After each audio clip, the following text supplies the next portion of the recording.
మీ institute ఏంటి, what is your story? Post phone my doing MPhil PhD అవన్నీ పక్కన పెట్టేసి కరీంనగర్ లో ఒక చిన్న రూమ్ తీసుకుని ట్యూషన్ సెంటర్ మొదలు పెట్టడం జరిగింది. ఆ రోజుల్లో గవర్నమెంట్ కాలేజీలో సీట్ రావడం అంటే ఒక ఐఐటీలో సీట్ కొట్టినంత ఆనందంగా. మ్యాథ్స్, ఫిజిక్స్, కెమిస్ట్రీ మూడింటి మీద నాకు ఈక్వల్ పట్టు ఉండేది డిగ్రీ చదువుతున్నప్పుడు. బట్ ఎందుకో మ్యాథ్స్ ఇంకా కొంచెం బెటర్ అనిపించి I did my MSc maths in Osmania campus. Overall final results లో ఎంఎస్సీలో ఉస్మానియా యూనివర్సిటీ 3rd ర్యాంక్ వచ్చింది నాకు.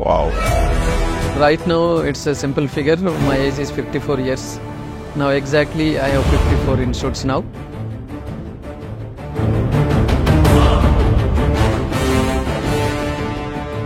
కరీంనగర్ జిల్లాలో ఒక గవర్నమెంట్ టీచర్ కి పుట్టిన ఒక అబ్బాయి ఎడ్యుకేషనల్ ఇండస్ట్రీలో ఒక వేవ్ క్రియేట్ చేద్దాము అని చెప్పి అనుకున్నాడు.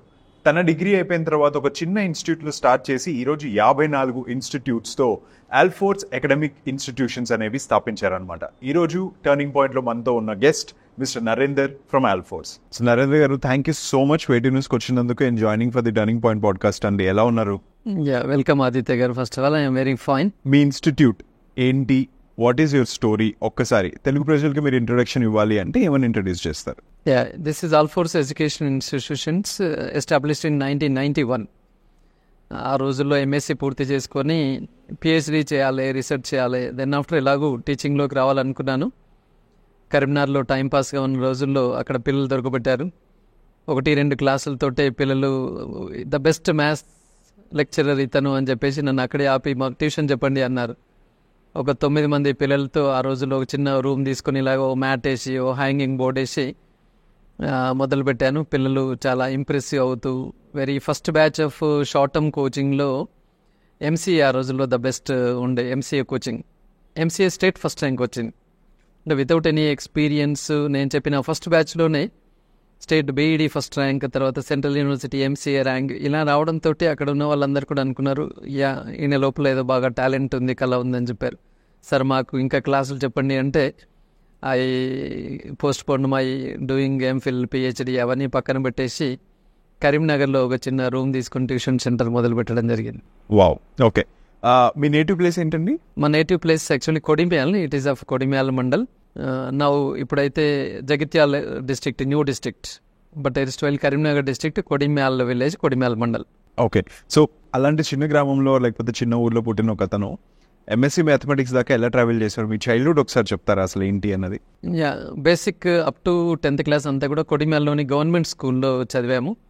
అండ్ 10th అయిపోయిన తర్వాత కరీంనగర్ హెడ్ క్వార్టర్లో గవర్నమెంట్ సైన్స్ వింగ్, అక్కడ ఆ రోజుల్లో గవర్నమెంట్ కాలేజీలో సీట్ రావడం అంటే ఒక ఐఐటీలో సీట్ కొట్టినంత ఆనందంగా సైన్స్ వింగ్లో అక్కడ గవర్నమెంట్ కాలేజీలో జాయిన్ అయ్యాము. Intermediate 2 years.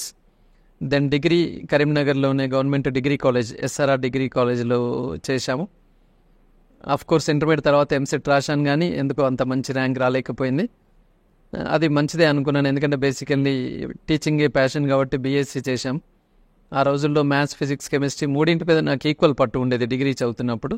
బట్ ఎందుకో మ్యాథ్స్ ఇంకా కొంచెం బెటర్ అనిపించి I did my MSc maths in Osmania campus. ఉస్మానియాలో ఎంఎస్సీ ఎంట్రన్స్ ప్రిపేర్ కావడానికి నేను సెంట్రల్ యూనివర్సిటీలో పేయింగ్ గెస్ట్గా ఉంటూ ఓన్గా చదువుకున్నాను. ఓకే. అంటే ఈవెన్ 1వ తరగతి నుంచి పీజీ అయిపోయే వరకు కూడా అంత గవర్నమెంట్ స్కూలింగ్లోనే ఉన్నాను. అంత ఓన్గా చదువుకుని ఉస్మానియాలో 9th ర్యాంక్తో జాయిన్ అయ్యాను. ఈవెన్ ఉస్మానియాలో కూడా ఓవరాల్ ఫైనల్ రిజల్ట్స్లో ఎంఎస్సీలో ఉస్మానియా యూనివర్సిటీ 3rd ర్యాంక్ వచ్చింది నాకు. Okay. So teaching was always an interest అండి మీకు, ఆర్ లేకపోతే out of anything else institute idea అనేది వచ్చిందా? ఎలా వచ్చింది? అంటే basically my father is a government teacher. అంటే ఈవెన్ నేను 6th, 7thలో ఉన్నప్పుడు తను మాకు సోషల్ టీచ్ చేశాడు. తర్వాత నేను ఇంటర్మీడియట్కి వచ్చినప్పుడు మా రూమ్మేట్ పక్కనే he's doing his PG and he taught tuitions. అంటే అప్పుడే అనుకున్నాను చదువుకుంటూ కూడా వీళ్ళు ట్యూషన్ చెప్తున్నారు అన్న ఆ ఫీల్ వచ్చేసింది. స్కూలింగ్లో ఉన్నప్పుడు మా అంకుల్ తిరుపతి రెడ్డి గారు కూడా మ్యాథ్స్ సైన్స్ ట్యూషన్ చెప్పాడు. అంటే నా మొత్తం క్యారియర్లో బెస్ట్ 4-5 టీచర్స్, లెక్చరర్స్ నాకు తారసపడ్డారు. వాళ్ళతో బాగా ఇంప్రెస్ కావడం, తర్వాత అసలు నా లైఫ్ స్టైల్ అనుకోకుండానే వాళ్ళ అడుగు జాడల్లో ఒక టీచింగ్ అనేది ప్యాషన్ లాగా అయిపోయి రావడం. ఓకే.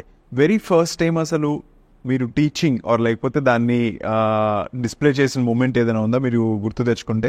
డిగ్రీ కాలేజీలో నేను డిగ్రీ చదువుతున్నప్పుడు సెమినార్స్ అటెండ్ చేసి ఉన్నాను. అంటే ఆ రోజుల్లో మ్యాథ్స్, ఫిజిక్స్, కెమిస్ట్రీ లెక్చర్స్ మంచి సెమినార్స్ ఆర్గనైజ్ చేసేవాళ్ళు. బాగా ప్రిపేర్ అయ్యి first time chemistry, maths, physics అద్భుతంగా చేస్తూ అక్కడ ఫస్ట్ ప్రైజ్ తీసుకున్నాను. అప్పుడు అనుపడ్డది ఓహో టీచింగ్లో నేను కూడా బాగా అవుతానేమో అని చెప్పేసి. ఈవెన్ డిగ్రీ చదువుతున్నప్పటి నుంచి కూడా మంచి లెక్చరర్ ఇలా చెప్తున్నాడు, ఒకవేళ నేనే లెక్చరర్ అయితే ఇంకెలా చెప్పాలి అన్న థాట్స్ అప్పటి నుంచే నా మైండ్లో వచ్చేసాయి. అండర్స్టూడ్. సో అక్కడ నుంచి బయటకు వచ్చిన తర్వాత the very first time like let's say institute అడుగుజాడల్లో ఒక ప్రయాణం అనేది స్టార్ట్ అవుతుంది కదా, అది ఎక్కడ స్టార్ట్ అయింది అది చెప్తారు ఆ స్టోరీ. యా, డిగ్రీ పీజీ అయిపోయిన తర్వాత ఒక ట్యూటోరియల్ సమ్మర్ హాలిడేస్లో మా మిత్రుడు వాళ్ళ ట్యూటోరియల్లో కూర్చున్నాను ఊరికే నేను టైంపాస్. ఆ రోజు అక్కడ మ్యాథ్స్ ఒక సీనియర్ లెక్చరర్ ఒక 3 days లీవ్ పెట్టాడు. నరేందర్ ఊరికే క్లాస్ ఎంగేజ్ చేయన్నాడు ఆయన. ఎంగేజ్ చేయమంటే నేను టైంపాస్ చేయడం నాకు లేదు కాబట్టి క్లాస్ వెళ్ళి డైరెక్ట్గా చెప్పాను. ఆ రన్నింగ్ వాళ్ళకి ఏ టాపిక్ అయితే చెప్పాలో అది 3 days చెప్పాను. 3 days చెప్పిన తర్వాత పిల్లలు రియల్లీ దే ఇంప్రెస్డ్. ఆ తర్వాత 3 days తర్వాత సీనియర్ ఫ్యాకల్టీ వచ్చినా కూడా ఆయన వద్దు సార్ మాకు ఇతన్నే పంపించండి అని ఆ ట్యూటోరియల్ యాజమాన్యాన్ని పిల్లలు ప్రెషర్ పెట్టారు. కానీ ట్యూటోరియల్ యాజమాన్యము ఆయనకు ప్రియారిటీ ఇవ్వాలి, కమిటెడ్. నరేందర్ నువ్వు వెళ్ళు ఆయనకే ఇస్తా అన్నారు. పిల్లలు మాత్రం నాతో వచ్చేసారు. ట్యూటోరియల్ని వదిలేసి సార్ మేము అతని దగ్గరికి వెళ్తామని చెప్పేసి ఫోర్స్ చేయడంతో నేను ఒక రూమ్ తీసుకొని అట్లా మొదలు పెట్టడం జరిగింది. 5 years I taught tuitions, morning up to 9, 5 to 9 and evening 4 to almost all 9. Day అవర్స్లో కొన్ని ప్రైవేట్ కాలేజెస్లో లెక్చరర్గా వర్క్ చేసి ఉన్నాను. సో లెక్చరర్గా వర్క్ చేస్తున్నప్పుడు ఏంటంటే ఎవ్రీ ఇయర్ వాళ్ళు సమ్మర్ రాగానే కొంచెం మనని ఇబ్బంది పెట్టడము, సమ్మర్ శాలరీ ఇవ్వకపోవడము, కొన్ని పార్షాలిటీస్ అక్కడ మేనేజ్మెంట్ దగ్గర కనపడి okay letters go with own institute అని చెప్పేసి 96లో నేను MSc maths PG college start చేశాను. ఎందుకు పీజీ కాలేజ్ స్టార్ట్ చేసామంటే I can teach all 4 subjects. అంటే నేను ట్యూషన్ చెప్తున్నప్పుడు 10th class నుంచి పీజీ వరకు చెప్పేవాడిని ట్యూషన్స్. అనుకున్నాను పీజీ కాలేజ్ అయితే నేను ఒక్కనైనా చెప్పొచ్చు అని I started PG college in 1996 and then I started junior college in 1997. Okay. అంటే ఆ రోజుల్లో కరీంనగర్ నుంచి విజయవాడ, గుంటూరు, నెల్లూరుకి చాలామంది ఫర్ ఎంసెట్ కోచింగ్ ఇంటర్మీడియట్ కొరకు వెళ్ళేవాళ్ళు. మొత్తం అసలు తెలంగాణ కరీంనగర్ అంటే అసలు ఎవరు ఉండేది కదా అక్కడ ఇంటర్ ఎడ్యుకేషన్కి. మొత్తం కూడా ఆంధ్రాకి వెళ్ళే రోజులు. అంటే ఇప్పుడు అది హైదరాబాద్కి మారింది, బట్ ఆ రోజుల్లో అంతా విజయవాడ, గుంటూరు, నెల్లూరు ట్రెండ్ ఉండే. సో దాన్ని మనం తగ్గించాలి మైగ్రేషన్ని. వై కాంట్ స్టాప్ అని 97లో జూనియర్ కాలేజ్ స్టార్ట్ చేశాను with semi residential. With in 1 year అక్కడ ప్రజలకి మనం కాన్ఫిడెన్స్ చూపించగలిగాం ఇంటర్మీడియట్ కోచింగ్, ఎంసెట్ కోచింగ్లో. ఆ తర్వాత 1 by 1 ఇన్స్టిట్యూట్ మనం స్టార్ట్ చేసాం. ఓకే, రైట్ నౌ ఆల్ఫోర్స్ ఒక స్కేల్ వచ్చేసి అంటే ఏమేమి ఉన్నాయి, ఎన్ని నెంబర్స్ ఉన్నాయి ఒకసారి చెప్పగలుగుతారా? Yeah, right now it's a simple figure. My age is 54 years. Now exactly I have 54 institutes now. Wow. There are also 27 schools ఉన్నాయి, 27 junior colleges ఉన్నాయి. ఓకే, ఎంతమంది సార్ స్టూడెంట్స్ అంటే ఇన్ టర్మ్స్ ఆఫ్ ఈ 54 institutes మొత్తం తెలంగాణలోనేనా? Telangana and we have 1 CBSE school in Maharashtra, Yavatmal district. Okay, understood. There it's 2000 strength and in Telangana it's 38,000. Overall 40,000 students. ప్రతి సంవత్సరం Yes, బయటికి వస్తారు yes, మీ దగ్గర yes. నుంచి. Super super. So me 54 years of జర్నీలో మీరు చదువుకున్నారు, బాగా చదువుకున్నారు. ఇన్ఫ్యాక్ట్ చాలా మందికి చదువు చెప్పారు, నేర్పించారు, అన్నీ చేశారు కదా. ఎడ్యుకేషన్ అనే ఒక ఫ్యాక్టర్ని రైట్ నో మీరు డిఫైన్ చేయాలి అంటే ఎలా డిఫైన్ చేస్తారు, ఎలా ఉంది? ఎడ్యుకేషన్ రియల్లీ ఇప్పుడు మన పర్టికులర్ ఇండియన్ సిస్టమ్ కావచ్చు, తెలంగాణలో కావచ్చు, it's going on very well. ఎందుకంటే ఒక ప్రాపర్ వేలో ఇప్పుడు న్యూ ఎడ్యుకేషన్ పాలసీ వచ్చిన తర్వాత కూడా really it's doing good. Particular మన తెలంగాణ ప్రాంతంలో పిల్లలందరూ కానీ పేరెంట్స్ కానీ చదువు యొక్క వాల్యూ బాగా తెలిసిన వాళ్ళు నేను చూస్తున్నాను కదా. మహారాష్ట్ర తర్వాత మిగతా చోటు కంటే మన దగ్గర ఏంటంటే ఎంత కష్టపడైనా పర్లేదు నా కొడుకుని చదివించాలి.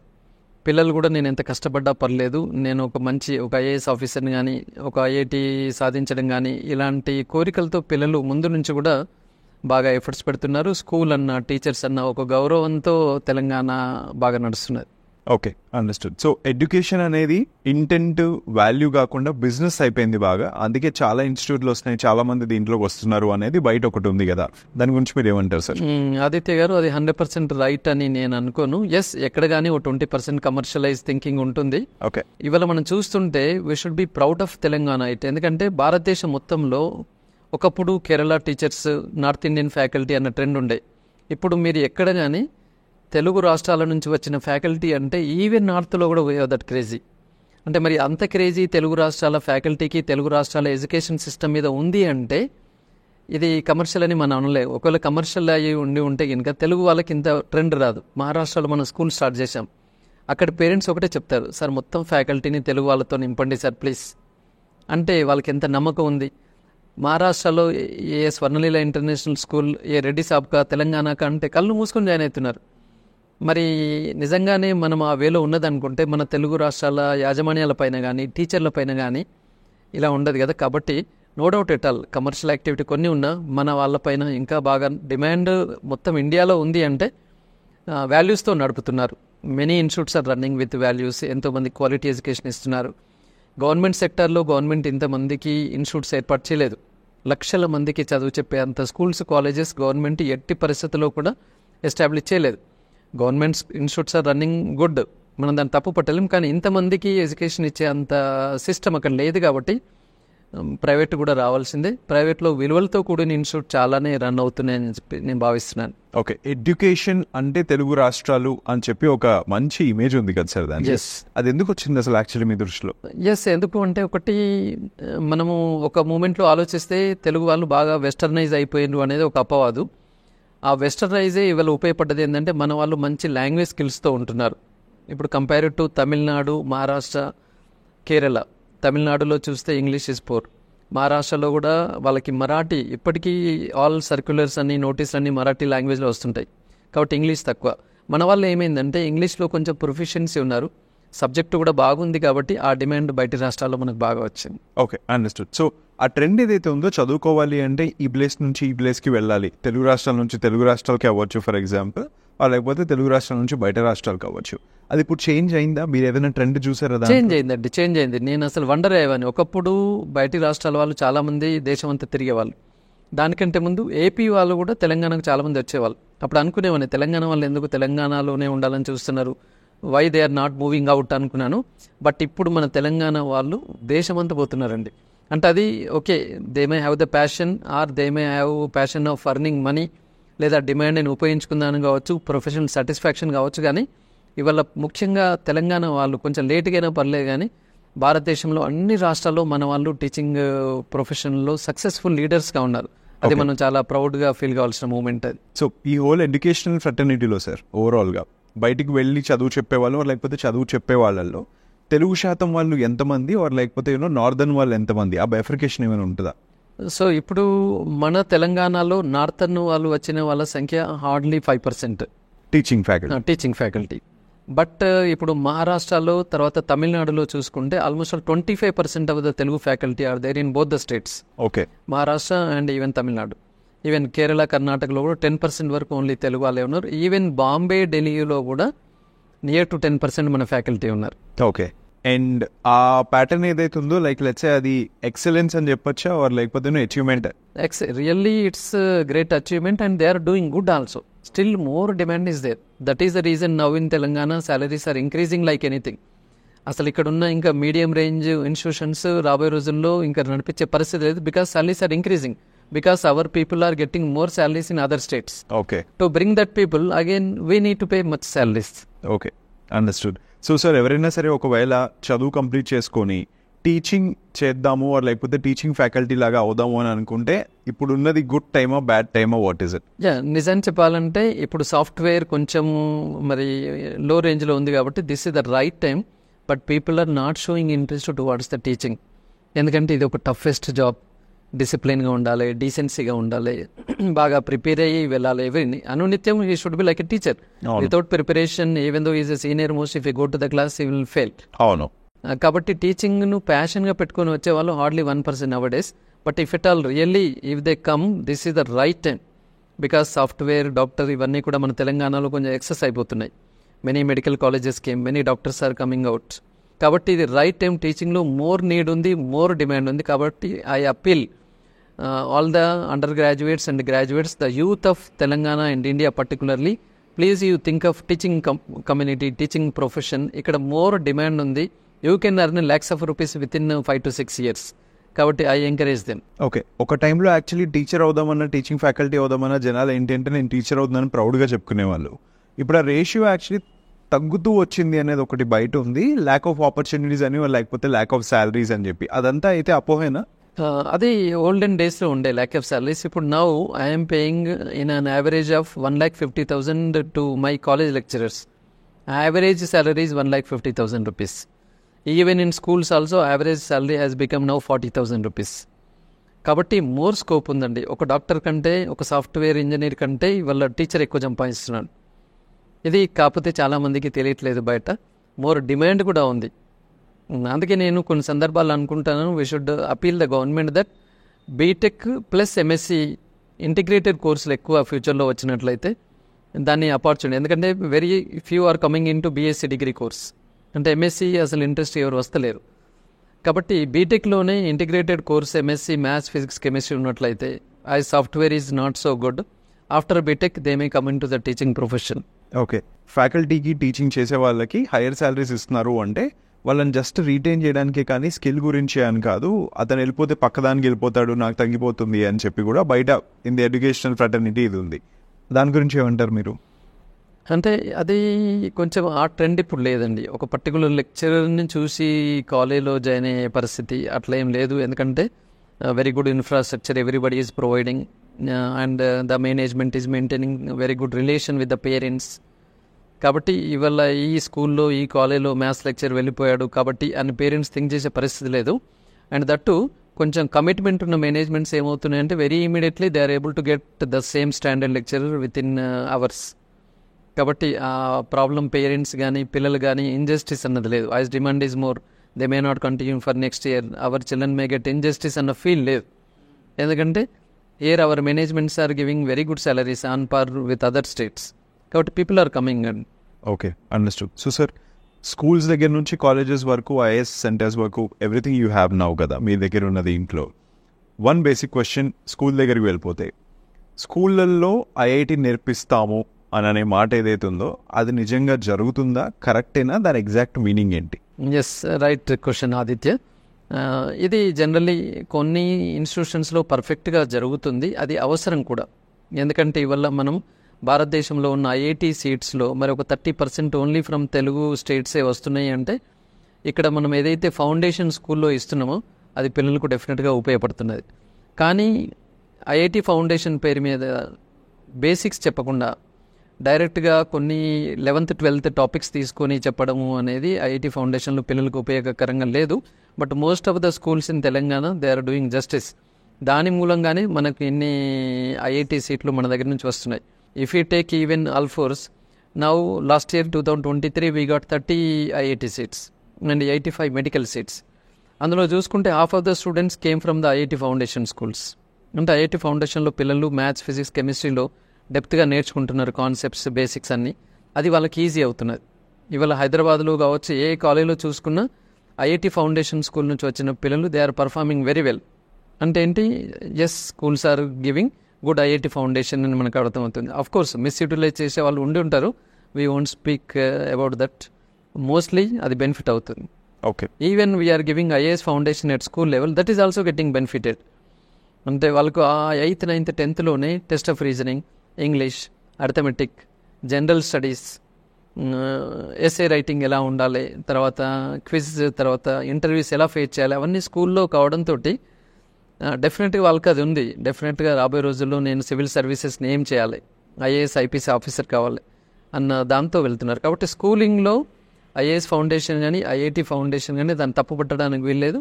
పిల్లలకు మనం ఖచ్చితంగా ఇంజెక్ట్ చేస్తున్నాం, వాళ్ళ ఫ్యూచర్ గోల్ ఏంటి అనేది మనం ఇంజెక్ట్ చేస్తున్నాం. Understood sir. ఐఐటి స్కూల్లో నేర్పించడమే అది జరగని పని అని చెప్పి లేమన్ మేము ఆలోచించేది ఎలా అంటే, స్కూల్లో ఐఐటి ఎలా నేర్పిస్తారు అనేది ఇంట్లో ఉంటాం. మీరు ఐఏఎస్ కూడా అక్కడే ఫౌండేషన్ పడుతుంది అని అంటున్నారు కదా. మెంటలీ పిల్లలు ఆల్రెడీ రెడీ ఉంటారా ఇవన్నీ తెలుసుకోవడానికి, అర్థం చేసుకోవడానికి, చదువుకోవడానికి ఆ పర్టికులర్ టైంలో ఎట్లా ఉంటుంది? యాక్చువల్లీ అందుకే ఇంతకుముందు మనం ఒక పాయింట్ డిస్కస్ చేసుకున్నాం, తెలుగు రాష్ట్రాల పేరెంట్స్ ఆలోచన. ఇక్కడ ఇవన్నీ ఎలా ఉంటాయంటే, పేరెంట్స్ ఏం కోరుకుంటున్నారో దాని తగ్గట్టుగా ఇన్స్టిట్యూట్స్ ప్రొడ్యూస్ చేయాల్సి వస్తున్నది. అంటే అది రైట్ అయినా రాంగ్ అయినా according to the parent demanding the institutes are moving, ఎవరు కానీ అంతే. అయితే ఇక్కడ తెలుగు ప్రజల పేరెంట్స్ ఏంటంటే, పిల్లల్ని మంచిగా చదువుకోవాలి, హార్డ్ వర్క్ చేయాలి, మా పిల్లవాడికి ఇంకా ఓవర్లోడ్ వేయండి సార్, ఈ 6 సబ్జెక్ట్స్ మా వాడికి ఫింగర్ టిప్ లాగా అయిపోతుంది, Telugu, Hindi, English, maths, science, social, you teach something extra than the regular studies అన్న డిమాండ్ మన తెలుగు రాష్ట్రాల పేరెంట్స్ దగ్గర ఎక్కువ ఉంది. కాబట్టి now we're showing other than 6 subjects we have IAS foundation, they can learn English, general studies, arithmetic, reasoning. ఇప్పుడు arithmetic reasoning అనేది మనం ఎక్స్ట్రా చెప్తే కానీ మన సైన్స్, సోషల్ ఎక్కడ కూడా వచ్చేది కాదు. Of course general studies it is connected to social and English extra efforts కూడా మనం ఐఏఎస్ ఫౌండేషన్లో ఇవ్వగలుగుతున్నాం. కాబట్టి పేరెంట్ ఏం కోరుకుంటున్నాడంటే మా వాడిని ఇంకా బిజీ చేయండి సార్, ఇంకా still we wanted to do what extra you can give అన్నప్పుడు మనం ఇవన్నీ ఆప్షన్స్ పేరెంట్కి మనం ఇస్తున్నాం. ఓకే, సో పేరెంట్స్ ఆ క్వశ్చన్ అడగడం ఏదైతే ఉందో ఆర్ లేకపోతే మా వాడిని బిజీ చేయండి సార్ ఇంకొంచెం ఎంగేజ్ చేయడం అనేది దాన్ని గుడ్గా చూడాలా బ్యాడ్గా చూడాలా? రీజన్ ఏంటి అంటే వాళ్ళు వర్కింగ్ ఉండటము, టైం లేకపోవడము, ఏదో ఒకటి ఇస్తే వీళ్ళు చదువుకుంటూ ఉంటారు లేకపోతే ట్యూషన్లోనే ఉంటారు అని చెప్పి తోసేస్తున్నారు అనేది కూడా బయట ఒకటి ఉంది. So what do you say about that sir? No ఎందుకంటే నేను almost all Telangana Maharashtra parents psychology చూశాను కదా. మహారాష్ట్రలో ఎలా ఉంది అంటే అసలు 4 తర్వాత ఆ పిల్లల్ని కాలేజీలో ఉంచొద్దు అని చెప్తారు. Extra efforts extra hard work బాగా ఉండదు అక్కడ. ఇక్కడ మన తెలుగు ప్రజలను చూస్తుంటే వాళ్ళు బిజీ అని కాదు కానీ really they wanted to see their children in a colourful manner. Okay, అంటే మంచి హై పొజిషన్లో వెళ్ళాలని ఒక పాజిటివ్ ఇంటెన్షన్ ఉంది కాబట్టి అది జరుగుతున్నది. అంటే మోస్ట్లీ ఇది డిస్ట్రిక్ట్ హెడ్ క్వార్టర్స్లో జరుగుతుంది, నాట్ ఇన్ హైదరాబాద్, సికింద్రాబాద్, ఈ మెట్రోపాలిటన్ సిటీస్ కాకుండా కరీంనగర్, ఆదిలాబాద్, వరంగల్ ఇలాంటి చోట్ల. ఎందుకంటే పేరెంట్స్ అంతా మీడియం రేంజ్ ఎకనామికల్లీ వాళ్ళ పిల్లల్ని హై లెవెల్గా చూడాలని అనుకుంటున్నారు. దానిలో భాగంగానే ఇవాళ చూస్తే అసలు చాలామంది ఇవాళ యూఎస్లో తర్వాత యూకేలో సెటిల్ అయిన వాళ్ళ దాన్ని చూస్తే many are from our Telugu states. మరి అంతమంది భారతదేశం నుంచి అక్కడ సెటిల్ అవుతున్నారు అంటే పేరెంట్స్ అంబిషన్స్ ట్రూ అవుతున్నాయి, పేరెంట్స్ తర్వాత ఎక్స్పెక్టేషన్స్ ట్రూ అవుతున్నాయి. కాబట్టి ఆ లైవ్ ఎగ్జాంపుల్స్తో మిగతా వాళ్ళు కూడా అనుకుంటున్నారు ఎస్ నేను కూడా మా కొడుకుని ఇలా చూడాలి అనుకుంటున్నాను అని చెప్పేసి. కాబట్టి అది right intention of the parents అని మనం అనుకోవచ్చు because it is giving good results. Okay, understand sir.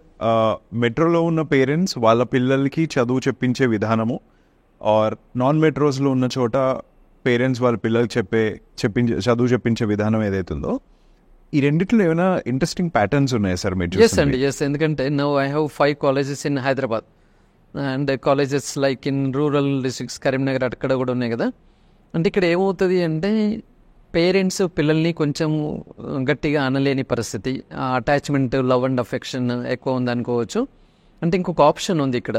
Generally కొంచెం రిచ్ పేరెంట్స్ ఉంటారు కాబట్టి నీకు ఎన్ఐటీలోనే సీట్ కొట్టాలి అన్న అంబిషన్ కంటే ఎక్కువగా నేను ప్రైవేట్ యూనివర్సిటీస్లో కూడా డబ్బు పెట్టి చేపించగలను అన్న అది కొంచెం ఈ సిటీస్లో ఎక్కువ కనబడుతుంటుంది. ఏమున్నదండి అంత పిల్లల్ని ఇబ్బంది పెట్టుడు ఎందుకు, నేను ఏదో ఒక యూనివర్సిటీలో మావాన్ని చేపించగలను, లేదంటే నేను మావాన్ని అమెరికా పంపించగలను. అదే రూరల్ ఏరియాలో ఉన్న వాళ్ళకి ఏంటంటే అంత డబ్బు పెట్టి ప్రైవేట్ యూనివర్సిటీస్లో చదివించలేరు కాబట్టి నువ్వు ఖచ్చితంగా నీ ఓన్గా కౌన్సిలింగ్తో ఒక టాప్ కాలేజీలో సీట్ తీసుకురావాలి నాన్న అనే పేరెంట్ అంబిషన్ని మాకు పెడుతుంటారు. మేము కూడా అది ఇంజెక్ట్ చేస్తాం. నాన్న your parent cannot afford lakhs of rupees in the private universities for your graduation, BTech graduation. You read and get a seat in IIT or NIT or at least a top college in Hyderabad అని అక్కడ motivate చేస్తాం. Parent ambition మా ఇది ఇవన్నీ పిల్లవాడికి అబ్బుతున్నాయి. ఇక్కడ parent half hearted, ఖచ్చితంగా నువ్వు ఎన్ఐటీ ఐఐటీలో కొట్టాల్సిన అవసరం లేదు నాన్న, చదువు ఎంత వీలైతే అంతే, don't take too much risk, I'm year back, if you won't get seat in IIT or NIT I will admit in the same equal range of private university. Private యూనివర్సిటీని తప్పుపట్టడానికి వీల్లేదు, they are also doing very good. కాబట్టి పేరెంట్కి 2 options ఉన్నాయి and child is taking an advantage of this second one. Understood. So sir parents వాళ్ళ పిల్లల్ని ఈ particular చోట చూడాలి, ఈ పర్టికులర్ జాబ్ రావాలి, ఈ పర్టికులర్ ఇన్స్టిట్యూట్కి వెళ్ళాలి, ఇలా చాలా ఇవి ఉంటాయి కదా. వాళ్ళని స్కూల్లో జాయిన్ చేసేటప్పుడు, ఇంటర్లో పడేసేటప్పుడే లైక్ లెట్స్ ఇవన్నీ అనుకుంటారు మా పిల్లవాడు ఇక్కడికి వెళ్ళాలి అది ఇది అన్నది. అలా తీసుకొచ్చి మీ దగ్గరికి మీ ఇన్స్టిట్యూట్లో జాయిన్ చేసినప్పుడు it's a lot of pressure. ఒక పిల్లవాడు ప్రెషర్ అయితే అనుకోవచ్చు, 40,000 మంది పిల్లల ప్రెషర్లు అన్నట్టు అయితే ఎలా తట్టుకుంటారు దాన్ని? How is the pressure taken care of? Yeah really this is true Aditya. ఎందుకంటే మరి ఎంతో ప్రతి పేరెంట్కి అంబిషన్స్ ఉంటాయి. మరి అందరి పిల్లల్ని మనం అలా చూడగలుగుతున్నామా అన్నప్పుడు కాదు. మధ్యలో ఈ ప్రెషర్ని పిల్లలు కొద్దిమంది తట్టుకోలేకపోవడం ఇవి కూడా జరుగుతున్నాయి. ఎందుకంటే పేరెంట్ ఖచ్చితంగా మా వాడికి సీట్ రావాలంటాడు, మేము ఖచ్చితంగా చదివించాలనుకుంటాం.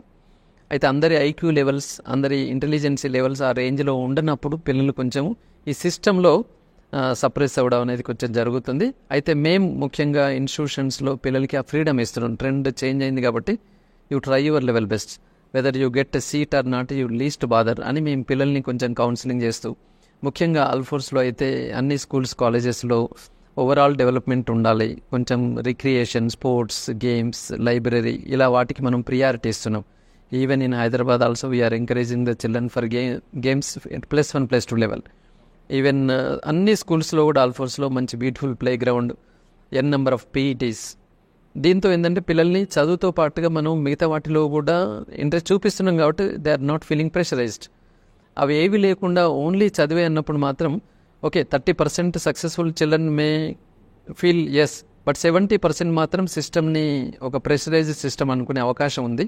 ఇవాళ బయట కొన్ని సందర్భాల్లో అదే జరుగుతుంది.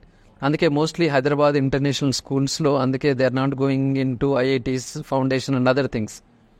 ఎందుకంటే అది ప్రెషరైజ్డ్ వన్, అది సిటీ పీపుల్ ఎక్కువ దాన్ని చేయలేకపోవచ్చు కాబట్టి here more international schools are flourishing than the IIT foundation schools in Hyderabad.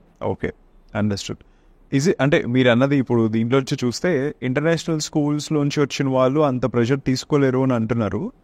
ఏమైనా ఉందా అక్కడ? అంటే what is the logic behind it? వాళ్ళు ఎందుకు చేయలేరు అనేది? అంటే international schools curriculum their system itself non pressurized system. పిల్లవాడు ఓన్గా చదువుకొని ఎంత అయితే అంత వెళ్ళాలి అనేది. ఎందుకంటే they won't keep any such goal that you have to write EAPCET exam, you have to write NEET exam.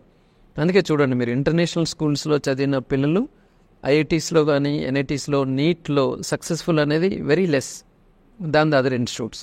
అంటే అక్కడ వాళ్ళ కాన్సెప్ట్ ఏంటంటే you go abroad, you become a big entrepreneur. Okay, ఆ angle of taking handling the children itself a different aspect. That is నువ్వు ఒక big organisation establish చేయి, నువ్వు ఒక డాక్టర్ అవడవసరం లేదు, నువ్వు ఒక మంచి ఎంటర్ప్రెన్యూర్ కావాలి అన్న రేంజ్లో అక్కడ ఇంటర్నేషనల్ కరికులం జరుగుతుంది. కాబట్టి their goal is different, here this goal is different. Okay, understood sir. And next coming to the point, IQ, mental development, brain development or child development, ఈ 4 పదాలు చాలా బ్రాడ్గా ఉంటాయి వినడానికి. కానీ ఇవన్నీ ప్యారలల్గా ఎడ్యుకేషన్ అవుతున్నప్పుడు పిల్లలకి ఉండాలి అనేది అంటూ ఉంటారు. అదర్వైజ్ వాళ్ళు తట్టుకోలేరు అని చెప్పి ఇన్స్టిట్యూట్స్ ఇవి ఎన్ష్యూర్ చేసుకోవడానికి ఏం చేస్తూ ఉంటాయి జనరలీ ఇన్స్టిట్యూట్స్లో పిల్లలు ఇప్పుడు ఎందుకంటే ఈ చైల్డ్ ఏజ్లో తర్వాత ముఖ్యంగా 7th 8th ఏజ్లో అంటే అందరి పిల్లలు ఐక్యూ లెవెల్స్ ఏమి ఉండలేకపోవచ్చు. అలాంటప్పుడు మనం ఏం చేస్తున్నాం అంటే పిల్లలకి వాళ్ళకి ఇంట్రెస్ట్ ఉన్న దానిలో కొంచెం మనం ఎక్కువ స్పెండ్ చేస్తూ singing, dancing, music, sports, games దానిపైన ముందు ఆ పిల్లల్ని మనం ఎక్కువ చూపిస్తూ yes you can do anything, you are successful in this field, why can't you in studies అని చెప్పేసి మనం మెల్లమెల్లగా వాళ్ళని ట్యూన్ చేస్తూ ప్రెషరైజ్ లేకుండా అంటే చదువు పట్ల ముందు ఇంట్రెస్ట్ క్రియేట్ చేస్తూ మనం తీసుకెళ్ళడం జరుగుతుంది. వన్స్ ఒకసారి వాళ్ళు ఇంట్రెస్ట్గా చదివితే immediate result may not be getting at studies, but after their graduation they are enjoying again. అంటే మేము చూస్తుంటాం కొంతమంది intermediate, IIT, NEET coaching at intermediate level may not be successful. ఏదో ఒక నార్మల్ ఇంజనీరింగ్ కాలేజ్ చదువుతున్నారు, but afterwards they are becoming successful. ఎందుకంటే they got a good foundation at the school level and +1 +2 level. కాబట్టి అందరినీ మనం ఒకలాగా చూడకుండా వాళ్ళను ఆ రేంజ్లో, ఎందుకంటే ఒకటికి ఐఐటీలో సీట్ రావచ్చు, ఒకరికి ఎన్ఐటీలో రావచ్చు, ఒకటికి హైదరాబాద్లోని బెస్ట్ కాలేజ్, ఒకళ్ళు గ్రాడ్యుయేషన్లో జాయిన్ కావచ్చు. కానీ మనం ఆ ఫౌండేషన్ స్కూల్ కాలేజ్ లెవెల్లో మంచిగా ఇస్తే ఫ్యూచర్ బాగుంటుంది అని వాళ్ళని ఆ రేంజ్ లెవెల్గా మనం కొంచెం కట్ షార్ట్ చేస్తున్నాం. అంటే జనరల్లీ ఎలా ఉంటుందంటే అందరికీ ఐఐటి అడ్వాన్స్ మేము మోటివేట్ చేయం. According to their level we are motivating them for IIT mains. ఇంకా కొద్దిమందిని we are motivating for only for the EAPCET range, కొద్దిమందిని only intermediate and you can go for BSc or BCom graduation.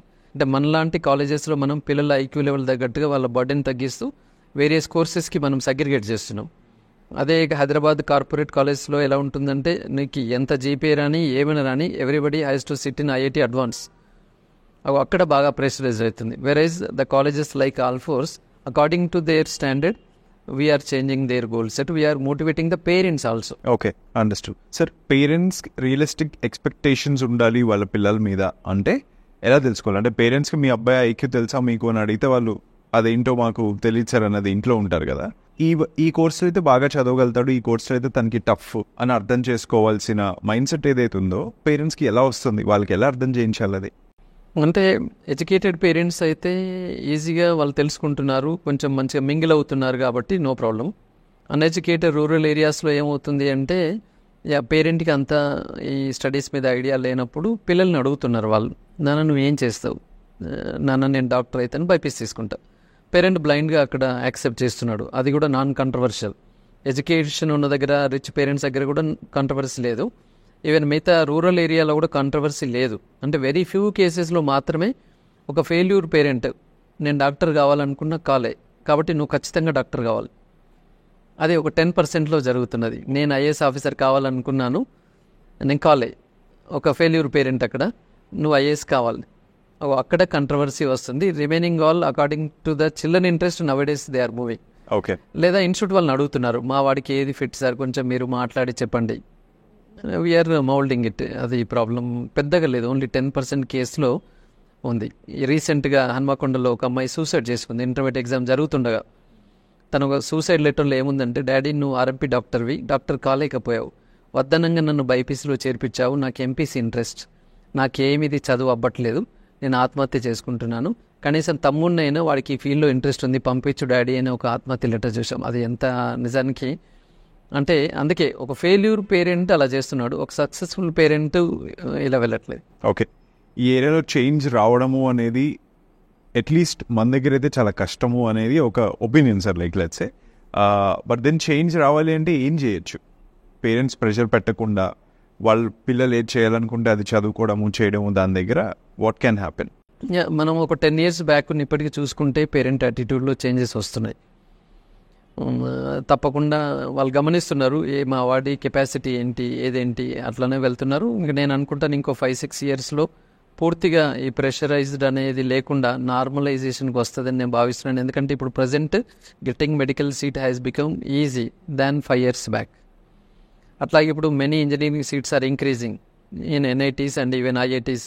కొత్తగా చాలా college వస్తున్నాయి కాబట్టి ఒక మంచి ఇంజనీరింగ్ కాలేజ్లో మా వాడికి ఇంజనీరింగ్ సీట్ రావాలి అన్నది ఒకప్పటికంటే ఇప్పటికీ చాలా ఈజీ అయిపోయింది. కాబట్టి అంత ప్రెషరైజ్డ్ ఇంకా కమింగ్ డేస్లో more private universities are coming, more good engineering college are coming. మన తెలంగాణలో చూస్తే వీళ్ళ ప్రతి జిల్లాకు ఒక మెడికల్ కాలేజ్ ఉన్నది. రైట్. 33 districtsలో 33 మెడికల్ కాలేజెస్ ఉన్నాయి. అది ఈ 3 yearsలో ఎస్టాబ్లిష్ అయినాయి. కాబట్టి getting MBBS seat, getting engineering seat in best college అనేది ఇవాళ ఈజీ అయిపోయింది కాబట్టి అంత ప్రెషరైజ్డ్ లేదు. కానీ ఇవి రెండు కాకుండా చాలా ఉన్నాయి అని పేరెంట్ తెలుసుకోలేకపోతున్నాడు. తెలంగాణ పేరెంట్స్ ఒక్కటే మారాల్సింది ఏంటంటే, ఇంజనీరింగ్ డాక్టరే కాకుండా చాలా ఉన్నాయి అనేది మన తెలుగు ప్రజలు తెలుసుకోలేకపోతున్నారు. అది నార్థన్ పేరెంట్స్కి తెలుగు పేరెంట్స్కి ఉన్న డిఫరెన్స్ అదొకటే. మన పేరెంట్స్ ఇప్పటికైనా కొంచెం డీవియేషన్ కావడం నేర్చుకోవాలి. ఈ ఎంపీసీ, బైపీసీ, సాఫ్ట్వేర్, డాక్టరే కాకుండా చాలా ఉన్నాయి అనేది మన తెలుగు ప్రజలు అండర్స్టాండ్ చేసుకోలేకపోతున్నారు. ఆ వేలో కొంచెం మార్పు చేసుకుంటే రాబోయే రోజుల్లో ఇంకా బాగుంటుందని భావిస్తున్నాను. వాళ్ళకి అది వస్తుందా? చాలా కష్టమేమో కదా యాక్చువల్లీ. ఇవాళ నార్థన్ పేరెంట్స్ యాటిట్యూడ్ ఏంటంటే, ఆర్ట్స్, కామర్స్ అన్నిట్లో వాళ్ళు ఉండాలనుకుంటారు. కానీ మన వాళ్ళు ఏంటంటే ఆ వేలో రావట్లేరు. ఇప్పుడిప్పుడు ఆలోచిస్తున్నారు కొద్దిమంది, yes sir I want to send my child into CA profession, లేదా ఫ్యాషన్ టెక్నాలజీ, హోటల్ మేనేజ్మెంట్, కొంచెం కొంచెం వస్తుంది. కానీ 90% అదే మూడ్లో ఉన్నారు. ఎంపీసీ, బైపీసీ, సిఈసిలో జాయిన్ చేస్తే ఒక పేరెంట్ నామూష్గా ఫీల్ కావాల్సిన పరిస్థితి తెలంగాణలో కనబడుతుంది. ఎందుకేగా సిఈసిలో వేశావు? డబ్బులు లేవా? లేదా మీ పాప ఏమైనా డల్ స్టూడెంటా? ఎందుకు నువ్వు ఆర్ట్స్ గ్రూప్ తీసుకున్నావు? ఆ భయానికైనా ఇంట్రెస్ట్ ఉన్నవాడు కూడా వద్దు, నేను కూడా ఎంపీసీ తీసుకుంటాను. అందుకే ఇంతకుముందు చెప్పాను కదా, స్కూల్ లెవెల్లో ఐఏఎస్ ఫౌండేషన్ తీసుకున్న పేరెంట్ ఇంటర్మీడియట్కి వచ్చేసరికి again is going in to MPC with IIT coaching. ఏంటండి నువ్వు ఐఏఎస్ గోల్ అన్నావు కదా, why you are going in to again MPC with IAS అంటే, లేదు సార్ అందరు ఎంపీసీ అంటున్నారు, చూద్దాం ముందైతే నేను ఇంజనీరింగ్ కాలేజ్లో జాయిన్ చేసినాక again I will prepare for civils. అదే కొంతమంది మంచి పేరెంట్స్ ఇంటర్మీడియట్లోనే he's going in to MEC, CEC, again he's going with the civils foundation. IIT తర్వాత మోస్ట్ ప్రెస్టీజ్, ఐఐటికి ప్యారలల్గా మోస్ట్ ప్రెస్టీజియస్ థింగ్ ఏదైనా ఉందంటే నీట్. జనాలు ఏంటి అంటే చాలా మంది లైక్ లెట్సే నీట్ రాస్తారు, నీట్లో పాల్గొంటారు, అంతా ఉంది కదా. రీసెంట్గా వచ్చిన ఆ నీట్ స్కామ్ దీని మీద what do you say as an owner of an educational institute? What do you say? Really it's very sad to have that type of things in the national entrance exams. ఎందుకంటే పిల్లలు ఎంతో కష్టపడి, నేను చెప్పాను కదా మారుమూల ప్రాంతాల్లో నిజంగా చెప్పాలంటే ఒక మామూలు క్యాండిడేట్ తనకున్న పొలము గిలము అమ్మిన కొడుకును ఒక డాక్టర్ చేయాలని చదివించే వాళ్ళు కూడా చాలామంది ఉన్నారు. అంటే ఒకవైపు అంత కష్టపడి చదువుతున్న దానిలో ఇక్కడ వీళ్ళు డబ్బున్న వాళ్ళు 20 లక్షలు ఖర్చు పెట్టి ఇలా పేపర్ని లీక్ చేసుకొని కొని చేయడం అనేది అది మంచిది కాదు. బట్ అది ప్రూవ్ అయితే అవుతుంది. ఎందుకంటే ఒకే సెంటర్లో రాసిన పిల్లలకు 720 out of 720 వచ్చినాయి అంటే దాన్ని బట్టి అర్థమవుతుంది అది జరిగిపోయింది. అది మరి ఇప్పుడు దీన్ని ఎలా మరి డీల్ చేస్తారు? ఎంటైర్ నీట్ ఎగ్జామ్ క్యాన్సిల్ చేస్తే పిల్లలకి అన్యాయం జరుగుతుంది. ఎందుకంటే they came out of that mood. ఇప్పుడు పరీక్ష రాసి ఇన్ని రోజులైంది, అందరూ జాయిన్ అయ్యే వాళ్ళు జాయిన్ అవుతున్నారు, రాని వాళ్ళు మళ్ళీ లాంగ్ టర్మ్ బిఎస్ఎస్ సెటిల్ అయ్యారు. మరి ముందు ముందు రోజుల్లోనైనా ఇలాంటివి పునరావృతం కాకుండా ఖచ్చితంగా ప్రభుత్వాలు చర్యలు చేపట్టాలి. మరి నేషనల్ టెస్టింగ్ ఏజెన్సీ అని ఒక సెపరేట్గా దానికి పెట్టి ఉన్నారు. సిబిఎస్ఈ కూడా ఒక బాడీ ఉంది. మరి ఫస్ట్ టైం జనరల్లీ ఇంతవరకు ఎప్పుడు ఐఐటి నీట్లు ఇలాంటివి జరగలేదు. మరి ఈసారికి జరగడానికి కారణం ఏం తెలియకపోయినా ఇది జరగాల్సింది కాదు. చాలామంది పిల్లలు డిస్కరేజ్ అవుతున్నారు, మళ్ళీ పుస్తకాలు బట్టి చదువుతున్నారు, క్యాన్సిల్ అవుతుందేమో నీట్ ఎగ్జామ్ అని చెప్పేసి again they are preparing. Right. తర్వాత ఈసారి కొంచెం పేపర్ కూడా ఈజీగా వచ్చింది. యాక్చువల్లీ అంత ఈజీ పేపర్ ఇవ్వడం మూలాన కూడా ఈ కన్ఫ్యూజన్కు దారితీస్తుంది. 720 out of 720 around 80 children are there. కాకపోతే ఆ పేపర్ లీకేజ్ అనేది మన తెలుగు రాష్ట్రాలకి ఎక్కడ కూడా వచ్చిందని నేను అనుకోవట్లేదు. Whatever the result our Telugu students achieved, that is the genuine result. ఇది పర్టికులర్గా బీహార్లో నార్త్లో పేపర్ లీక్ అయినట్టు తెలిసింది, అది అక్కడికే పరిమితమైందని నేను భావిస్తున్నాను. కాబట్టి instead of cancelling entire NEET, only we can cancel that particular 2-3 centre children are particular స్టేట్స్కి మనం మళ్ళీ కండక్ట్ చేసుకుంటే బాగుంటుందని నేను భావిస్తాను. ఓకే సార్, డాక్టర్ అవ్వడం ఈజీయా ఇప్పుడున్న దీంట్లో? ఎప్పటి నుంచి స్టార్ట్ చేస్తేనే ఒక డాక్టర్ ఏ స్కోప్ అనేది వస్తుంది మీ దృష్టిలో? Getting medical seat in Telangana has become little easy at present because just now I told no, so many medical colleges came, seats are increasing కాబట్టి ఒకప్పుడు ఉన్నంత ప్రెషర్ లేదు. And particularly in our state, slowly the aspirants of becoming a doctor is decreasing. అంటే ఒకప్పుడు ఉన్నంత trend లేదు, ఎందుకంటే ఇది లాంగ్ స్టడీ ఉంది, లాంగ్ సెటిల్మెంట్ ఉంది డాక్టర్ అనేది అని చెప్పేసి ఈ మధ్యకాలంలో చాలామంది ఎంపీసీ రూట్కి వెళ్తున్నారు తప్ప కానీ బైపీసీ తీసుకోవట్లేదు. లాస్ట్ ఇయర్ చూసుకున్నట్లయితే sudden downfall is we're seeing. కాబట్టి ఈ ఉన్న కొద్ది మంది కొంచెం కష్టపడ్డా అందరూ కూడా డాక్టర్గా సెటిల్ అయ్యే అవకాశాలు తెలుగు రాష్ట్రాల్లో ఉన్నాయి. మిగతా if you see in other states it's different scenario, but here more number of colleges are there and the aspirants are reducing year to year. కాబట్టి in our state particularly Telangana BiPC తీసుకున్న దానిలో 50% స్టూడెంట్స్కి రాబోయే రోజుల్లో మెడికల్ సీట్స్ రావడం easy అయిపోయింది. Okay, దానివల్ల ఏమైనా అంటే ఈజీ అయిపోయిందనే చెప్పే దగ్గర ఇట్ బికేమ్ ఈజీ కాబట్టి లైక్ లెట్స్ సే డైల్యూట్ అయిపోతుంది, దాని వాల్యూ కూడా ఈవెన్చువల్ అనేది ఉంటుందా ఏమైనా? ఎస్ ఇప్పుడు స్ట్రెంత్ రెడ్యూస్ కావడానికి రీజన్ కూడా ఏంటంటే డైల్యూట్ అయిపోతుందేమో, ఎందుకులే బైపీసీ అని ఎంపీసీ తీసుకున్న వాళ్ళు కూడా మనం ఇయర్ చూస్తున్నాం. ఇయర్ అడ్మిషన్స్ అయిపోయినాయి కదా, మేము చూస్తున్నాం బైపీసీ స్ట్రెంత్ బాగా డౌన్ ట్రెండ్లో వెళ్తుంది. ఏంటి అంటే కూడా ఇదే, సో మెనీ మెడికల్ కాలేజ్ అయినాయి, డైల్యూట్ అయిపోయింది, ఏముంటుందిలే డాక్టర్ చేసిన అంత ఫ్యూచర్ ఉండకపోవచ్చు అన్న ఒక ఆలోచన కూడా ఉండి ఉంది అందులో. Okay, understood. సో ఒక కాలేజ్ సెలెక్ట్ చేసుకుంటున్నారు, like let's say NEET exam రాసి క్వాలిఫై వెళ్తున్నారు అన్న వాళ్ళు మెడికల్ దీంట్లో చూసుకోవాల్సింది ఏమేంటి సార్? ఆ కాలేజ్లోకి వెళ్తున్నారు చదవడానికి అన్న దగ్గర వాళ్ళు చూసుకోవాల్సింది ఏమేంటి? వాళ్ళు చూసుకోవాల్సిన దానిలో ఒకటి మంచి ప్రొఫెసర్స్ ఎక్కడ ఉన్నారు అనేది ఒకటి చూసుకోవాలి. తర్వాత మరి అటాచ్డ్ హాస్పిటల్, ఎంత పెద్ద హాస్పిటల్ ఉంది, అక్కడ పేషెంట్స్ తర్వాత ఇవన్నీ ప్రాక్టీస్ చేసుకోవడానికి సరిపడే పేషెంట్స్ వస్తున్నారో లేదా కూడా చూసుకోవాలి. ఓకే, ఇప్పుడు కొన్ని ఏరియాలో ప్రొఫెసర్స్ టీచింగ్ బాగుంది కానీ ల్యాబ్ ప్రాక్టికల్ ఓరియంటేషన్ అంత బాగా జరగట్లేదు. ఈవెన్ డెడ్ బాడీస్ కూడా వాళ్ళకి దొరకని పరిస్థితిలో కొన్ని ఏరియాలో ఉన్నాయి, అక్కడ పిల్లలకి ఇంజస్టిస్ జరుగుతూ ఉంటుంది. ఓకే, కాబట్టి పిల్లలు మెడికల్ కాలేజ్లో జాయిన్ అయ్యే ముందు అక్కడ మాకు ప్రాక్టీస్ చేసుకోవడానికి పేషెంట్స్ సరిపడే అంత ఉన్నారా లేరా అదే ముఖ్యం, ఎందుకంటే ప్రాక్టికల్ ఎక్స్పీరియన్స్ లేనిది ఏం చేయలేరు. ఓకే, ఆ యాంగిల్ను ఒకటి థింక్ చేయాలి. తర్వాత ఇప్పుడు మెడికల్ కాలేజ్ ఇంక్రీజ్ అయినా మనం ఏం చేస్తున్నాము ఇక్కడ తెలంగాణలో అంటే ముఖ్యంగా మేము టాప్ కాలేజెస్ లైక్ ఎయిమ్స్లో ఏం పెట్టుకోండి అని మనం చెప్తున్నాం. ఓకే, లేదంటే హైదరాబాద్లో ఉన్న టాప్ మెడికల్ కాలేజ్లో పెట్టండి. ఏదో ఒక మెడికల్ కాలేజ్లో సీట్ అన్నది పక్కన పెట్టి మంచి మెడికల్ కాలేజ్లో సీట్ సంపాదించాలన్న దాన్ని మేము మోటివేట్ చేస్తున్నాం. అండర్స్టూడ్. నెక్స్ట్ అదే ఏంటంటే నీట్ అయిపోయింది, ర్యాంక్ వచ్చింది, సీట్ దొరికింది, కాలేజ్లోకి వెళ్ళిపోయాం, సో లైఫ్ బాగుంటుంది, డాక్టర్ అయిపోతాం అనే కాన్ఫిడెన్స్తో ఉండొచ్చా లోపలికి వెళ్ళిన పిల్లలు? అసలు ఉండవచ్చు, ఎందుకంటే ఆల్మోస్ట్ ఆల్ అన్ని జిల్లాల్లో కూడా మెడికల్ కాలేజ్ మంచిగా ఎస్టాబ్లిష్ అవుతున్నాయి, అంటే పూర్తిగా మనం తప్పు పట్టలేం. And that many MBBS and PG completed are there in the teaching profession. మిగతా టీచింగ్ ప్రొఫెషన్లో స్కార్సిటీ ఉంది కానీ ఇక్కడ మెడికల్ వింగ్లో టీచింగ్కి అంత పెద్ద స్కార్సిటీ లేదు. ఓకే, ఎందుకంటే చాలామంది డాక్టర్స్ కూడా as a part time they can go in to teaching and through out the day practice చేసుకుంటూ కూడా టీచింగ్లో వెళ్ళే అవకాశాలు ఉన్నాయి. కాబట్టి దే ఆర్ గెట్టింగ్ ప్రొఫెసర్స్ అన్నీ ఉన్నాయి కాబట్టి నథింగ్ రాంగ్. తర్వాత ఈవెన్ మన స్టేట్ దాటి బయటికి వెళ్తే డాక్టర్ ప్రొఫెషన్ కూడా చాలా మంచి డిమాండ్ ఉంది. ఈవెన్ అబ్రాడ్లో కూడా డాక్టర్స్కి మంచి డిమాండ్ ఉంది.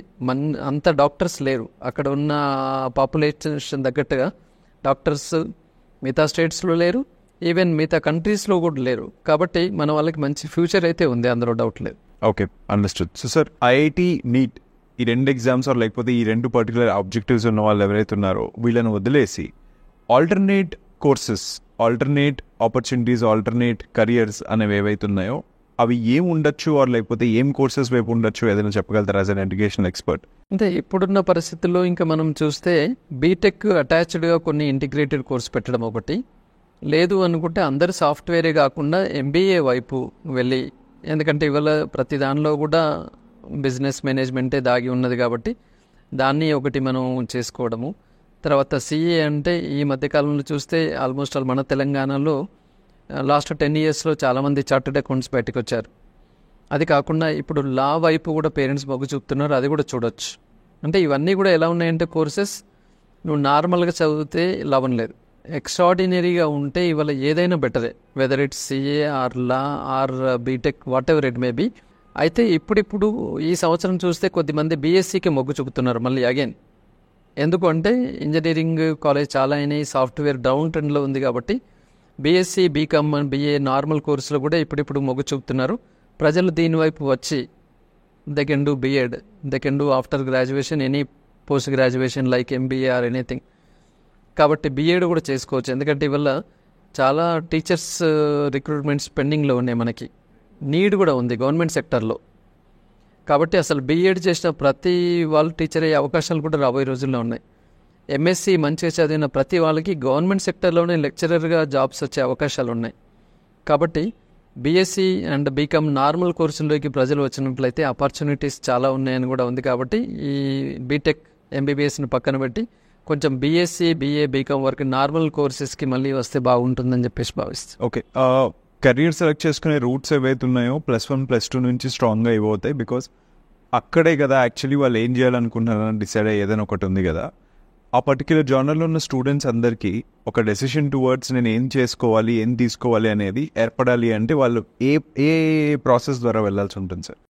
జనరల్లీ పిల్లలు ఎక్కడ వాళ్ళు ఇన్ఫ్లుయెన్స్ అవుతుంటారంటే through friends and through the faculty, through the parents. అయితే పేరెంట్ చాలా బిజీ అయిపోయి ఉన్న రోజుల్లో ఆ ఇన్ఫ్లుయెన్స్ తక్కువ ఉంది, ఫ్రెండ్స్ ద్వారా ఇన్ఫ్లుయెన్స్ ఎక్కువ అవుతున్నారు. ఫ్రెండ్స్ ఎలా అవుతుంటారు అంటే ఆ కాలేజ్ అట్మాస్ఫియర్ని బట్టి తోటి ఫ్రెండ్స్ ఇన్ఫ్లుయెన్స్ అవుతున్నారు. కాబట్టి జనరల్లీ కాలేజ్ ఫ్యాకల్టీ పిల్లల్ని జనరల్లీ సబ్జెక్ట్ చెప్తున్నప్పుడు ఇన్ జనరల్ మధ్యలో కూడా ఫ్యూచర్ కెరీర్ గురించి చెప్తుంటారు. అలాంటప్పుడు పిల్లలకు మంచి ఐడియాస్ ఇచ్చినట్లయితే these friends they may discuss, అది కాకుండా ఇలా స్కోప్ ఎక్కడ ఉంది అని థింక్ చేసే అవకాశాలు ఎక్కువ ఉన్నాయి. కాబట్టి ఇది కాలేజెస్లో ముఖ్యంగా మేనేజ్మెంట్స్ వాళ్ళ ఫ్యాకల్టీకి ఇన్డెప్త్ నాలెడ్జ్ని మనం ఇచ్చినప్పుడు, అంటే నార్మల్ అట్లీస్ట్ మనం మీటింగ్స్ పెడుతున్నప్పుడు కూడా కోర్సెస్ ఏమేమి ఉన్నాయి అదర్ దాన్ బీటెక్, ఎంబీబీఎస్ అనేది మనం లెక్చరర్స్ ద్వారా చెప్పించినప్పుడు పిల్లలు ఈజీగా లెక్చరర్స్ ద్వారా ఇన్ఫ్లుయెన్స్ అవుతుంటారు. Okay, understood. So sir, after 54 institutes build చేసిన తర్వాత మీరు ఒక ఎక్సలెన్స్ క్రియేట్ చేశారు అంటే ఆ ఎక్సలెన్స్కి బేసికల్లీ మీరు ఫాలో అయిన ప్రిన్సిపల్స్ ఏంటి, బేసిక్స్ ఏంటి? ఓకే, నేను బాగా సాధించాను నేను ఏమనుకోవట్లేదు, కానీ ఇలా సాధించాను అంటే it's my dedication and sincere efforts. అంటే ఎక్కడ కూడా కమిట్మెంట్లో డీవియేషన్ అనేది లేకుండా, right from morning 4:30 to night from up to 11:30, always my mind thinking of only children, only the staff, only the curriculum, still in what way I can improve అనేది ఉంది. కాబట్టి అది success అవుతున్నాం. And luckily I got very good dedicated faculty. చాలా దూర ప్రాంతాల నుంచి వచ్చిన వాళ్ళు కూడా ఎస్ సార్ మీ దగ్గర బాగుంది, మంచి శాలరీస్ ఇస్తున్నారు, మంచి ఎంకరేజ్మెంట్ ఉంది, మేము ఉంటాను అని చెప్పేసి ఒకసారి అడుగుపెట్టిన ఫ్యాకల్టీ అంత ఈజీగా ఎవరు మమ్మల్ని వదిలి వెళ్ళట్లేదు. సో అలా సీనియర్ మోస్ట్ డెడికేటెడ్ ఫ్యాకల్టీ ఉన్నారు. అండ్ పేరెంట్స్ కూడా రావడంతో ఒక నమ్మకంతో వస్తున్నారు. అంటే ఎక్కడైతే ఒక పాజిటివ్ థింకింగ్ ఉంటుందో అక్కడ సక్సెస్ కనబడుతుంది. సో ఆల్మోస్ట్ ఆల్ఫోర్స్లో జాయిన్ చేసే ప్రతి పేరెంట్ కూడా మా వాడి జీవితం సెటిల్ అవుతుంది ఆల్ఫోర్స్లో. పిల్లవాడు కూడా ఏంటంటే ఎస్ నేను ఇక్కడ సాధించగలను అండ్ మంచి ఫ్యాకల్టీ ఉన్నారు కాబట్టి ఈజీగా సక్సెస్ అనేది బయటకు వస్తుంది and it is growing. Okay, so first 0 institute నుంచి ఫస్ట్ ఇన్స్టిట్యూట్ వరకు మీ స్టోరీ ఏంటనే చెప్పారు, బాగుంది అదంతా కూడా. సో ఫస్ట్ టు 54 జర్నీలో ఏ పర్టికులర్ ఇయర్లో లైక్ లెట్స్ ఏ ఇన్స్టిట్యూట్స్ ఏర్పడ్డాయి ఆర్ లేకపోతే what were the tough times అవన్నీ ఒక్కసారి చెప్పగలుగుతారా? Tough times hardly 2002 to 2006 little bit tough time. ఎందుకంటే only junior colleges at that time I invested much on the faculty and other infrastructure. అప్పుడు నేను పేరెంట్స్తో బాగా ర్యాపోర్ట్ ఉంది కాబట్టి use to give much fee concessions, freeships more. Almost all 25 to 30% of the students use to enjoy the free ship. Salaries for more. అప్పుడు నేను కొంచెం economical క్రైసిస్లో అప్పుడు వెళ్ళాను. Then I started schools along with the junior colleges and I too got some lesson regarding how to manage even economical this thing. అంటే అప్పుడు only నేను టీచింగ్లో ఉన్నాను, ఇప్పుడు టీచింగ్ మానేశాను. టీచింగ్లో ఉన్నప్పుడు ఏంటంటే in between the period to period parent use to come concession. నాకు పీరియడ్ తీసుకోవాలన్న తొందరలో ఏదో కన్సెషన్ ఇచ్చి బయటికి వెళ్ళేవాడిని. Now I got I'm convincing the parent, no you instead of asking concession you think of the future అని చెప్పేసి ఇప్పుడు కొంచెం ఎకనామికల్ క్రైసిస్ నుంచి మనం మేనేజ్మెంట్ ఎలా అనేది నేర్చుకున్నాము. తర్వాత I'm able to spend my time on the overall administration. ఎప్పుడైతే ఓన్లీ లెక్చరర్గా ఉంటూ నేను మేనేజ్ చేశానో I was under huge loss and something happened. But now I stop teaching, it is okay going on well. Okay, so hierarchy ఎలా ఉంటుంది sir? ఒక 54 ఇన్స్టిట్యూట్లు నడిపించాలి అంటే ఒకరే వ్యక్తి మీరు అనుకుంటే దాని కింద హైరార్కీ ఎట్లా ఉంటుంది? మీకు రోజు అక్కడ ఏం జరుగుతున్నది, ఏమవుతున్నది అనేది ఎలా తెలుస్తాయి? స్పెషల్ ఎడ్యుకేషన్ కాబట్టి. Generally we depend on the principals. 90% of the principals బాగున్నప్పుడు school will run very smoothly because teachers generally with thorough selection will take. When teachers are good, curriculum is good, programme is good, it's only the principal has to run the show, that's all. Principals బాగా ఉన్నప్పుడు బాగుంటుంది. Principals నేనైతే ఏం చేస్తున్నానంటే everyday morning 5 to 6:30 all the principals they will be in contact with me. Early morning 5 to 6:30. Early morning 5 to 6:30. All the principal they will be calling me, sir, this is happened, what to do, how to proceed, everything they will take inputs from me. And I use it to guide them కాబట్టి every minute నా గైడెన్స్లోనే వాళ్ళు run చేస్తున్నారు. They are not taking any self decision కాబట్టి it's going on very well. Okay, understood sir. ఎడ్యుకేషన్లో or లేకపోతే educational ఫీలో concession ఉంది అంటే ఆ concession is equal to the concession in terms of the quality of education అనేది ఒకటి అంటారు కదా, ఈజ్ ఇట్ ట్రూ? ఎస్ అండి, ఎందుకంటే ఇప్పుడు ఇంతకుముందు నేను చెప్పాను కదా, ఫ్యాకల్టీ దొరుకుతున్నారు కానీ it has become more costly because our people are getting more salaries in the other states, more demand in the other states. మరి వాళ్ళని మనం కీపప్ చేసుకోవడానికి ఏంటంటే the salaries are increasing like anything. Almost all corona బిఫోర్కి corona after చూసుకుంటే 200% salaries increased. So దాన్ని meet కావడానికి తప్పకుండా మనం ఇది చేయాల్సిన అవసరం ఉంది. And further to we're even increasing the facilities also, showing good infrastructure and other things. Okay, understood. So what is the main objective of yours sir? ఏమనుకొని వచ్చారు లోపలికి? I know teaching as a basic ఇది ఉంటుంది, మీరు evolve అవుతున్న కొద్దీ, చూసిన దాని కొద్దీ, ఎక్స్పోజర్ కొద్దీ, లైక్ లెట్స్ సే ఆబ్జెక్టివ్ మారు ఉంటుంది, అలా ఉంటుంది కదా. What is the objective? No, still in more rural areas I wanted to serve. ఎందుకంటే సిటీస్లో generally many things are there. కానీ స్టిల్ కొన్ని ఏరియాస్లో అసలు వాళ్ళకి ఎలా ఉందంటే ఒక్క ప్రైవేట్ ఇన్స్టిట్యూట్ కూడా మంచిది లేదు సార్ మా ఊళ్ళో. మేము దూర ప్రాంతాలకి వెళ్తున్నాం 100 kilometers అట్లా. మా ఊళ్ళో ఒక స్కూల్ పెట్టండి, ఒక కాలేజ్ పెట్టండి అని స్టిల్ ఇంకా నాకు ఒక 20-30 ఏరియాస్ ఉన్నాయి. More demand is there. ఎందుకంటే అక్కడ there is no single private institution taking care of the parents and students. So వాళ్ళకు కూడా మనం కొంచెం సర్వ్ చేయాలి అన్నట్టుగా I want think more in the rural areas. I wanted to serve the people, that's all. Okay, understood. And funding vision, are you self-funded or do you have anything? Yeah, it's all completely self-funded. And at present, right now, I am able to manage, but we cannot expect how the future. Now at present, yeah, it's manageable thing. Okay, so ఇంత పెద్ద సామ్రాజ్యం create చేసిన తర్వాత ఎవరో ఒకళ్ళు పెద్ద institute వాళ్ళు వచ్చి బర్జ్ అవుదామనో ఆర్ లేకపోతే యూనో ఎక్వైర్ చేస్తామనో అలాంటి డిస్కషన్స్ ఏమైనా వచ్చాయి మీ దగ్గరికి? యా, జనరల్లీ ఫ్రాంచైజీలు అడిగి ఉన్నారు. ఎందుకంటే nowadays this all Rajasthan, Kota, all institutes they are giving franchises.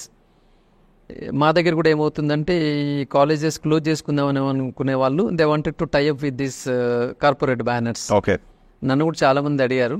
నేను అన్నాను I'm against to that franchise. Whatever is there I'll run with my own interest and do service. ఎందుకంటే ఫ్రాంచైజ్లో ఏమవుతుందంటే అది పేరెంట్స్కి న్యాయం జరగట్లేదు అక్కడ. ఎందుకంటే డబ్బులు తీసుకుని ఆ బ్యానర్ వాడుకుంటున్నారు, ఆ రిజల్ట్స్ వాడుకుంటున్నారు. కానీ ఇక్కడ రన్ చేసేదంతా మాత్రం మళ్ళీ ఈ మైండ్ సెట్టే. రైట్. అక్కడ పిల్లలకి ఇంజస్టిస్ అవుతుంది కాబట్టి I don't want give any franchises. And ఎవరితో మర్జ్ కావాలి, ఇంకేదో రిజల్ట్స్ కొత్తగా చూపించాలన్నది కూడా లేదు. ఎందుకంటే every parent know under me that he's doing good. మా పిల్లవాడు 50%లో ఉండే, now he's at 70%, so I'm happy. అంటే అందరూ అన్నీ అచీవ్ చేయలేకపోవచ్చు, but the parent expect seeing that improvement, a growth in the child behaviour, attitude, ఆ చైల్డ్ యొక్క మెంటాలిటీలో చేంజ్ కనబడుతుంది. కాబట్టి is giving 100% marks to Alphores. Okay, understood. So ఆల్ఫోర్స్ని వచ్చే కొద్ది సంవత్సరాల్లో మీరు ఏ స్కేల్లో చూస్తున్నారు, ఎంత దూరం వెళ్తుంది అన్నట్టు చూస్తున్నారు, ఏమైనా ఉందా గోల్? నౌ యాక్చువల్లీ ఏంటంటే many engineers and MBBS doctors ఐసా ఇన్ ద కమింగ్ డేస్ నేను కొంచెం ఎక్కువ పిల్లల్ని ఐఏఎస్ ఐపీఎస్లో కూడా చూడాలి, మంచి బిజినెస్ ఎంటర్ప్రీనర్స్గా చూడాలి అన్న వేలో I'm encouraging the students. Not only this doctor software నన్ను you can establish your own company. నీ దగ్గర వర్త్ ఉంది, మరి నేను ఒక మామూలుగా నుంచి వచ్చిన అతన్ని వాళ్ళ ఎన్ని ఇన్స్టిట్యూట్ పెట్టాను, వై కాంట్ యూ అని చెప్పేసి మా స్టూడెంట్స్ నేను మోటివేట్ చేస్తున్నాను. They can become good entrepreneurs అని చెప్పేసి భావిస్తున్నాను in the coming days. Okay, or they can become good bureaucrats. Understood. Okay, so before we close sir, last question. Alphores ఆ నేమ్ వెనకాల సైన్స్ ఏంటి, ఆర్ లేకపోతే ఆ ఇన్స్టిట్యూట్ కా నేమ్ ఎలా వచ్చింది, ఎలా పెట్టారు చెప్తారా? Alphores is a mathematician actually. నేను ఉస్మానియా యూనివర్సిటీలో పీజీ చేస్తున్నప్పుడు మా ప్రొఫెసర్ వాళ్ళ ప్రొఫెసర్ ఆయన. ఓకే. సో మ్యాథ్స్ బేసికలీ నాకు ఇంట్రెస్ట్ కాబట్టి I wanted to keep a mathematician name. ఆయన సిన్సియర్ ఎఫర్ట్స్ పెట్టి ఉన్నాడు, ఎంతో థియరీస్ డెవలప్ చేస్తున్నాడు కాబట్టి I established Alphores a mathematician name. Okay, understood. Narendra garu, thank you so much for coming to Way2News అండి. Okay, చాలా ఎడిషనల్ ఇన్ఫర్మేషన్ ఇచ్చారు, మంచి ఇన్ఫర్మేషన్ ఇచ్చారు. ప్రతి ఒక్క పేరెంట్కి అర్థమవుతుంది, లేకపోతే స్టూడెంట్స్ కూడా అర్థమవుతుంది. We really wish that Alphores ముందుకు వెళ్తున్నప్పుడు మీరు ఏదైతే అనుకున్నారో IAS, IPS, bureaucrats or entrepreneurs అని, అవన్నీ ఏరియాస్లో ఎక్సెల్ అవ్వాలని కోరుకుంటూ thank you so much. Thank you very much, Aditya. Thank you, sir. Yeah, this is Narendra Reddy, Chairman Alforce Group of Institutions, Telangana. మీరు చూస్తున్నారు way to news turning points.